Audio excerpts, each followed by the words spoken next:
साथियों, एक ब्राह्मण किसी मंदिर में रामायण कथा करने जाया करता था। ब्राह्मण को कथा सुनाते हुए कई दिन हो गए, लेकिन एक भी आदमी वहां कथा सुनने नहीं आया।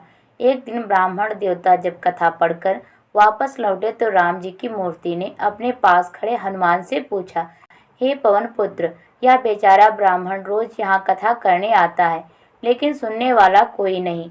भक्तों के ना आने से ब्राह्मण देवता को रोज ही खाली हाथ लौटना पड़ता है। अब जिस दिन कथा समाप्त होगी उस दिन ब्राह्मण को कुछ ना कुछ मिलना जरूरी है। यदि उस दिन भी कुछ ना मिला तो बेचारे को बड़ी निराशा होगी और हमारी भक्ति में उसका विश्वास नहीं रहेगा। हनुमान जी ने उत्तर दिया, भगवान, आप इस बात की चिंता ना कीजिए, आपके भक्तों का मैं पूरा पूरा ध्यान रखता हूँ। ब्राह्मण देवता की दक्षिणा का इंतजाम कर लिया गया है। जिस दिन कथा समाप्त होगी उस दिन 1000 रुपया दक्षिणा के रूप में उन्हें मिल जाएंगे। राम जी और हनुमान जी में होने वाली इस बात को एक कंजूस सेठ सुन रहा था। सुनकर खुशी से उछल पड़ा। दौड़ा दौड़ा सेठ ब्राह्मण के घर पहुंचा। सेठ को अपने घर आया देख ब्राह्मण को भी प्रसन्नता हुई। पूछा, कैसे दर्शन दिए, आपकी क्या सेवा करूं? सेठ बोला, महाराज जी, सेवा करने के लिए भगवान ने मुझे आपके चरणों में भेजा है। आपसे कुछ निवेदन करना चाहता हूँ। धन्य भाग, कहिए क्या कहना चाहते हैं? सेठ बोला, इतने दिनों से आप मंदिर में कथा करते आ रहे हैं और अब कथा की समाप्ति का समय आ गया है। इस संबंध में आपके साथ ठेका करने आया हूँ। ब्राह्मण ने पूछा, कैसा ठेका?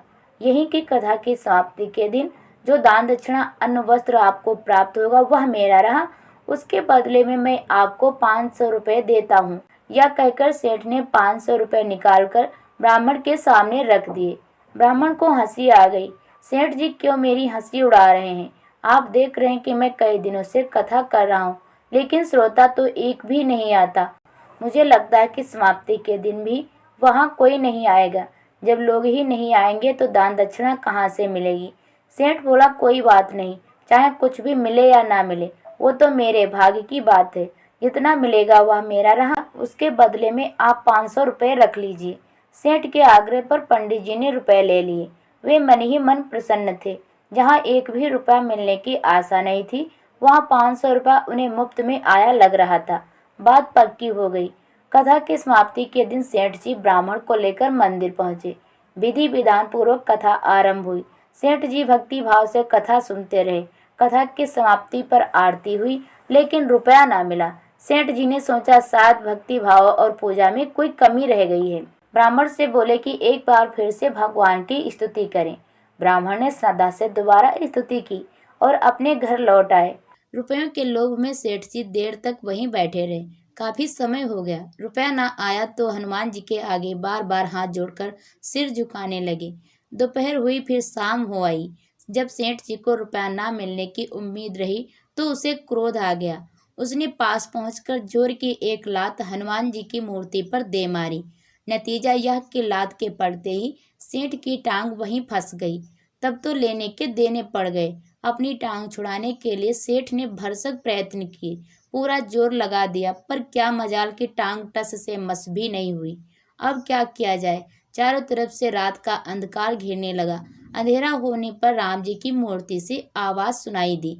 भगवान राम हनुमान से पूछते हैं, हे हनुमान जी, आज तो ब्राह्मण देवता कथा समाप्त कर चले ही गए, लेकिन हुआ क्या? कुछ दान दक्षिणा उन्हें प्राप्त हुई या खाली हाथ लौटना पड़ा? हनुमान जी की मूर्ति से उत्तर मिला, प्रभु, आपके भक्तों को खाली हाथ में नहीं जाने देता।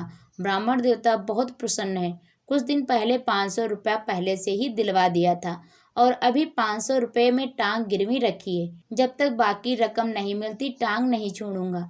सेठ ने सुना तो उसकी आंखें खुल गईं। लगा कि 500 रुपया दिए बिना टांग नहीं छूटेगी।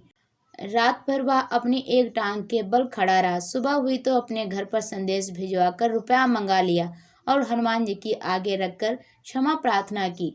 तब सेठ जी की टांग छूटी। तो साथियों, आपको ये स्टोरी कैसी लगी कमेंट करके जरूर बताइए। पसंद आए तो इस वीडियो को लाइक शेयर और हमारे चैनल को सब्सक्राइब जरूर कीजिए। धन्यवाद दोस्तों।